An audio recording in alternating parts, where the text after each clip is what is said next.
Hi guys, this is Nikhil here, back again with another video, and this time, yeah, it's again Vivo. And if you actually look at the first instance, you may feel that this is a V9 or a V9 Youth, but no, this is not a V9 or the V9 Youth, which was the flagship model for Vivo this year, and not the X21, of course, which was recently launched in the market. This is their Y series phone, and wow, it really catches the eye the moment you hold the phone. And something which you can really notice immediately is, of course, the notch, which is very evident in the phones which are launched in 2018. Of course, it's been a trend of the dual cameras and the notch for the smartphones launching this year, and of course Vivo is carrying the trend very well. The display here is the HD display and looks pretty decent, pretty nice. The colors are popping out very nicely. Let me just turn back for you.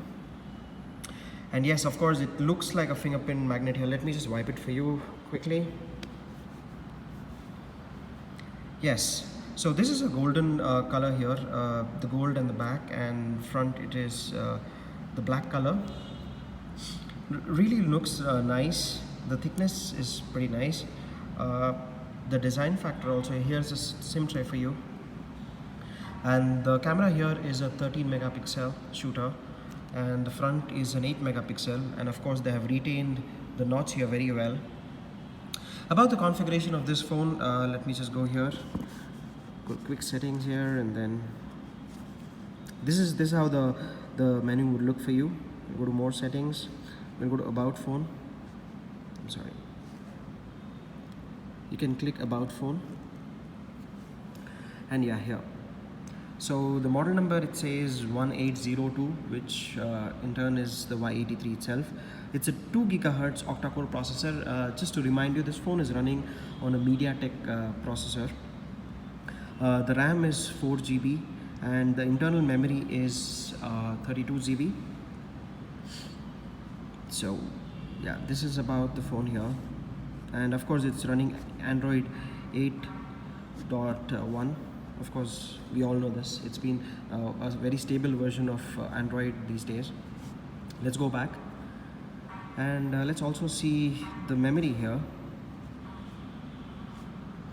RAM and the storage. And a good thing about this is, even though it's a mid-range phone, I'm using a 256 GB memory card, and there's no lag as of now. You see, there's a 238 GB available and 114 GB available, and actual space is 238 GB.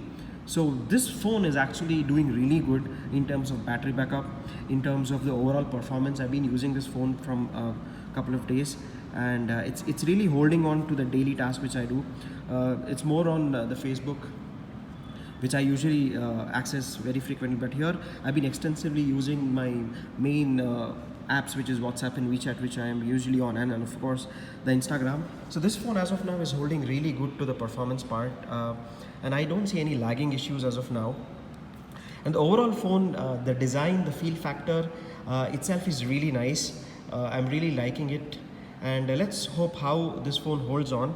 And I'll be putting more videos in the near future. So till then, peace.